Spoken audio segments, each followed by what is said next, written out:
Jungkook in shock as Jin's health crisis unfolds in Amsterdam. Jimin seen providing direct care.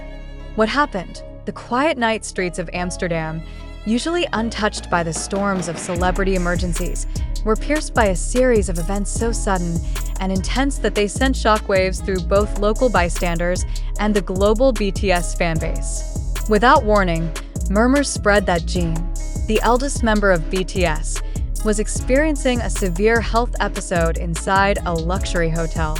Within minutes, those whispers collided with a striking development. Jimin had been spotted arriving under a cloak of secrecy, moving with urgency, and, according to multiple eyewitnesses, providing personal care for his bandmate. By the early hours of the morning, one question consumed every corner of the internet. What happened to Jin, and why was Jimin at his side in such an urgent and intimate capacity? The first public sign of something unusual came late at night when a handful of guests at an upscale hotel in central Amsterdam noticed a figure slipping in through a side entrance. Dressed in a long black coat and a low baseball cap, the man's identity might have remained concealed if not for the quick recognition of several fans in the lobby. The eyes gave him away, one attendee later wrote online, attaching a grainy photo that exploded across social media, amassing over 2 million views in under an hour. This was Jimin, and his presence there was not casual. He appeared tense, accompanied by private medical staff who entered the hotel without hesitation. Barely 30 minutes after Jimin's arrival, an ambulance was discreetly positioned at a private entrance. Witnesses reported that Jin appeared pale and was assisted by 2 staff members before being escorted back inside, further deepening speculation. Theories ignited instantly. Some suspected exhaustion from the relentless demands of public life, while others feared a more serious condition. The absence of any immediate clarification intensified the unease. Fans flooded timelines with messages of concern, their emotions swinging between support and anxiety. Inside the hotel, events were reportedly unfolding in a way that witnesses later described as quietly urgent. A local journalist claimed to have observed Jimin carrying warm food and blankets toward Jin's room, with the door remaining shut to all outsiders for the remainder of the night. Whether Jin's condition was a common seasonal illness or something far more critical remained unknown, but the emotional weight was unmistakable. The global BTS fandom, the ARMY, was left suspended in collective worry, eyes fixed on Amsterdam as the night wore on. The digital world became a storm. TikTok loops replayed Jimin's hasty entry into the building. Twitter threads dissected every blurred photograph. Instagram stories filled with candle emojis and messages of hope for Jin's recovery overtook fan feeds. Then came the most striking image, a single, blurry paparazzi photograph showing Jimin leaving the hotel in the early morning hours, his eyes appearing swollen as if from tears. That image alone deepened the emotional urgency for millions of fans. Additional unverified accounts emerged from within fan forums. One user, claiming to be related to a hotel staff member, described a tense and highly personal scene inside Jin's room. According to this source, Jin had been battling a high fever and severe dizziness since the afternoon, with hotel staff instructed to maintain absolute discretion. Around 11 p.m., Jimin reportedly arrived alone, bypassing formal check-in and heading straight upstairs. Once in the room, he allegedly positioned himself at Jin's bedside and refused to leave, even when urged to rest. The same source recounted a moment that has since been etched into fan discussions. Jin, regaining partial consciousness, reportedly apologized for causing concern, to which Jimin responded, voice trembling, "Stop apologizing. Just get better. I'm not going anywhere." What followed struck fans even harder. Jimin was said to have softly sung a few lines from Epiphany, Jin's own solo track, in a gesture both personal and symbolic.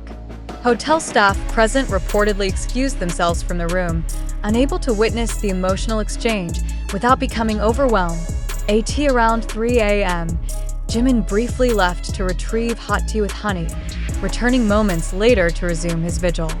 By morning, when he finally exited the hotel, Witnesses noted a faint tremor in his hands as he adjusted his face mask, a detail now endlessly analyzed in fan spaces as a sign of exhaustion and emotional strain. The story, already dominating online spaces, took another turn when a 14-second TikTok clip emerged, reportedly filmed from behind a decorative plant in the hotel lobby. The low-resolution video showed Jimin walking slowly beside Jin, who wore a thick hoodie and mask. Even through the grainy image, Jin's posture appeared weakened, his head slightly lowered, one hand gripping his bag strap while the other rested lightly on Jimin's arm for support. Jimin, still in the same cap as the night before, glanced at Jin repeatedly, adjusting his hood before guiding him into a waiting black van. Within minutes of its upload, the clip had been viewed hundreds of thousands of times. Comment sections filled with emotional responses. "He's not just a bandmate, he's family," wrote one user. Another observed, "You can see in every movement that he's watching over him." While some criticized the invasion of privacy, others claimed the footage was a comfort, evidence that Jin was in the presence of someone deeply protective.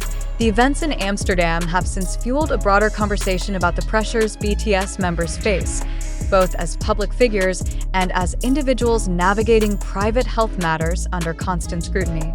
While no detailed information about Jin's condition has been confirmed, the intensity of Jimin's involvement has left fans with little doubt about the seriousness of the situation. His decision to remain by Jin's side, forgoing rest and stepping directly into a caregiver role, has been interpreted as a testament to their bond, one forged not just by years of performing together, but by genuine personal loyalty. Across Seoul, Korean morning broadcasts led with headlines emphasizing Jimin's transcontinental presence in Amsterdam, framing it as evidence of a rare and unwavering connection. Commentators described the moment as an illustration of BTS's identity beyond music, a unit bound by more than professional obligation. In fan spaces, virtual gatherings have been organized to send collective support, with proposals for synchronized light stick displays intended to bridge the physical distance between Jin and the millions hoping for a swift recovery. BY mid-afternoon, the hashtag #GetWellSoonJin had risen to the #1 trending position globally. From candlelit prayers in small towns to fan cafe meetups in major cities, the response has been unified in its urgency. Still, behind the messages of encouragement lies a persistent undercurrent of fear. Without concrete details, the true nature of Jin's health crisis remains a tightly held mystery. And yet, perhaps the most enduring image of this night is not of Jin himself, but of Jimin, arriving quietly, staying without hesitation, and leaving only when morning broke. In that silent sequence of hours, he became both friend and guardian, an anchor in an unfolding moment that neither fans nor the city of Amsterdam will soon forget. As the world watches, one truth has solidified. Whatever happened inside that hotel room has resonated far beyond its walls, igniting a wave of concern, compassion, and speculation that shows no signs of fading. The question remains, and will likely remain until more is known. What exactly happened to Jin in Amsterdam, and how far did Jimin go to ensure he would not face it alone? In the hours following the emergence of the lobby footage, online communities intensified their analysis. Fans noted the subtle coordination in Jimin's steps with Jin's, interpreting it as deliberate pacing to prevent strain. Micro-expressions, a quick glance, the positioning of a hand, were dissected frame by frame, treated as silent testimony of unspoken concern.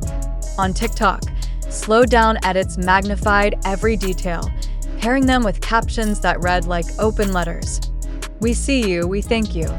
Meanwhile, outside the hotel, local photographers who had gathered overnight were met with drawn blinds and tightened security, a move that only fueled speculation. The hotel's normally bustling lobby fell into unusual quiet, with staff maintaining clipped, polite responses to any inquiry. Amsterdam's morning papers, usually devoted to cultural events and politics, carried small but striking side-column photographs of the black van believed to have transported Jin. The caption under one image was blunt: a departure under shadows. For the army, those shadows are now a metaphor, a mixture of unanswered questions and unwavering solidarity. In group chats and live streams, fans openly admit they are afraid of what the next update might bring, but they also declare their resolve to remain present, as Jimin was that night. The vigil has shifted from a physical room in Amsterdam to a global, digital space, one held together by millions waiting, watching, and hoping for the moment the shadows lift. Across continents, time zones blur as fans refresh feeds, clinging to fragments of information. The image of Jimin guiding Jean into the van has become a rallying symbol, shared endlessly with words of faith. Yet behind every repost lies the same silent plea, that when Jean is next seen, it will be in health, walking unaided, and smiling once more. The Amsterdam incident: truth, staging, or something in between. The scenes described, the images circulated, and the emotions stirred have now become part of a global discussion that extends beyond a single health scare. Yet one central question remains unaddressed. Did the world truly witness an unscripted moment of urgency, or was this sequence of events, from Jimin's discreet arrival to the viral footage of his assistants, deliberately crafted to generate maximum public attention? If the events were genuine, then they represent a rare, unfiltered look at a private bond under strain, a moment of vulnerability unexpectedly exposed to the public eye. But if they were orchestrated, what would be the purpose? Was it to reignite global interest at a time when public focus was diffused? Could it be part of a larger publicity narrative designed to reaffirm BTS's image of unity and sacrifice? Or are these thoughts merely the natural skepticism of a digital audience trained to doubt everything they see? Consider the source chain of this story. The initial details surfaced on social platforms such as TikTok, YouTube, Twitter, and smaller fan-run blogs. Each platform thrives on velocity, not necessarily on accuracy. The first grainy photograph, the blurred TikTok clip, the anonymous hotel staff relative account, each is an isolated fragment, unverifiable without direct confirmation. How many of these fragments have been repeated without fact-checking? How much of what we now take as known might be the product of repetition rather than proof? The virality of these elements deserves scrutiny. In less than an hour, a single image of Jimin's eyes beneath a cap reached millions, triggering a chain reaction of shares, captions, and emotional declarations. But what mechanisms turned a single witness account into a trending global topic? Was it purely organic fan mobilization, or was there a coordinated push, subtle or overt, to drive visibility? Could the algorithms themselves be amplifying drama over truth, pushing emotionally charged content regardless of accuracy? Let us question the physical evidence itself. The lobby footage, shot from behind a plant, shows body language open to interpretation. To some, Jimin's guiding hand signals protective urgency. To others, it might be rehearsed symbolism, an image meant to communicate care without confirming any medical detail. Without context, the before, the after, the private conversations, are we projecting meaning where none exists? Or is the absence of clarity exactly what fuels its power? Furthermore, the timing of each release raises important points. The leaked photograph of Jimin leaving the hotel emerged just as online discussions were plateauing. The TikTok clip surfaced hours later, reigniting intensity at a moment when interest might have waned. Are these coincidences, or is timing itself a form of narrative control? Who benefits from the sustained attention? The fans seeking reassurance, the media seeking clicks, or unseen parties leveraging visibility for strategic reasons? It is also necessary to evaluate the emotional architecture of the narrative. The alleged bedside exchange, Jean apologizing, Jimin refusing to leave, strikes with cinematic precision. If this detail came from a single anonymous source, how much weight should it hold in shaping our perception? Are we consuming a factual account or a constructed storyline that mirrors fan fantasies of loyalty and devotion? could it be that our own expectations have shaped how we interpret these reports? The psychological effect on the audience is undeniable. Each share, each translation, each speculative thread amplifies both emotional engagement and confirmation bias. Once we accept one part of the story as genuine, the rest becomes easier to believe. But is that belief rooted in evidence, or in a desire for the story to be true because it reinforces what we want to think about these individuals? In an era where celebrity imagery is meticulously curated, can any moment truly be called candid? If cameras were present, was their presence accidental or anticipated?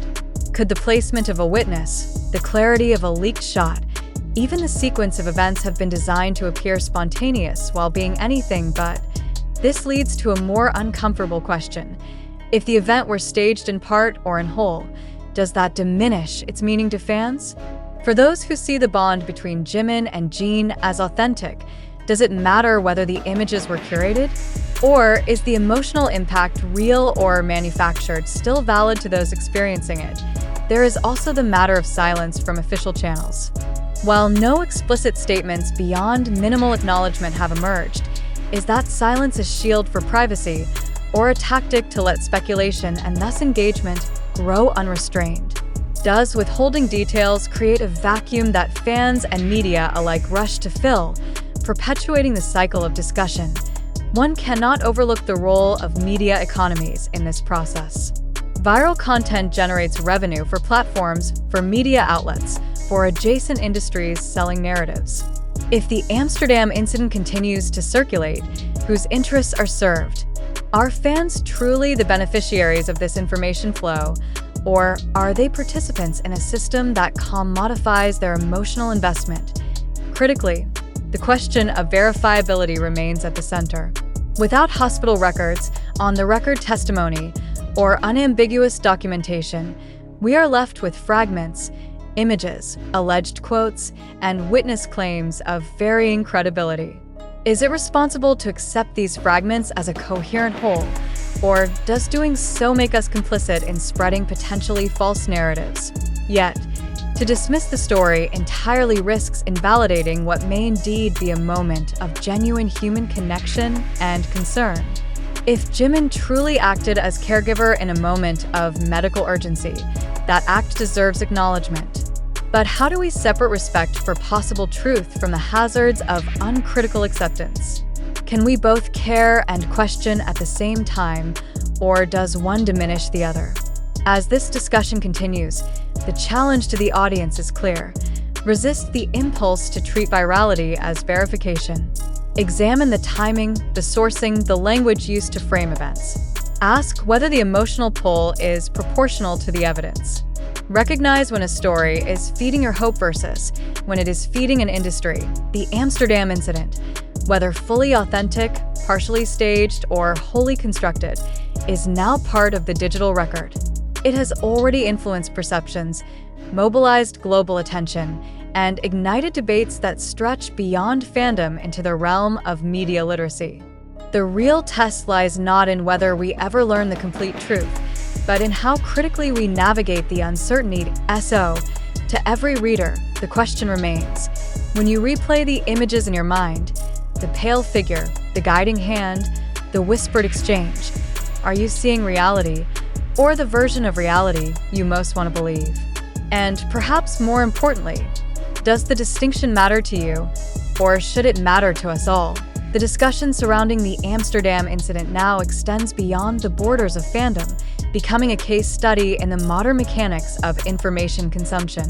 What begins as a whisper in a hotel lobby can, through the combined momentum of user engagement and algorithmic amplification, evolve into a full-scale global narrative.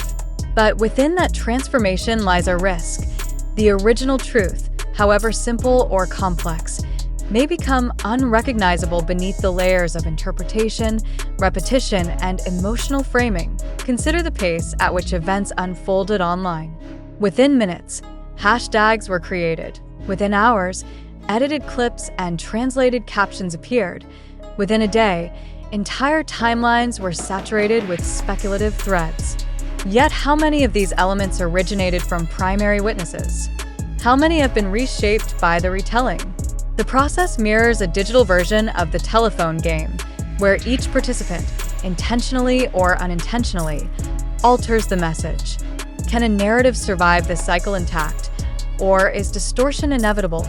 This phenomenon also exposes the tension between privacy and visibility. If Jin's condition is indeed a personal health matter, does the public's right to know outweigh his right to withhold details? Conversely, if the incident has been allowed to spread unchecked, is there a strategic calculation behind not intervening to clarify? Silence in such contexts is rarely neutral. It can be a defensive wall or a marketing tool. Which role is it playing here? There is another dimension that demands examination: the performative nature of public empathy. Millions have expressed concern for Jin, sharing messages, edits, and coordinated displays of solidarity. While the intention may be genuine, the format often mirrors spectacle, a collective performance that both comforts and consumes.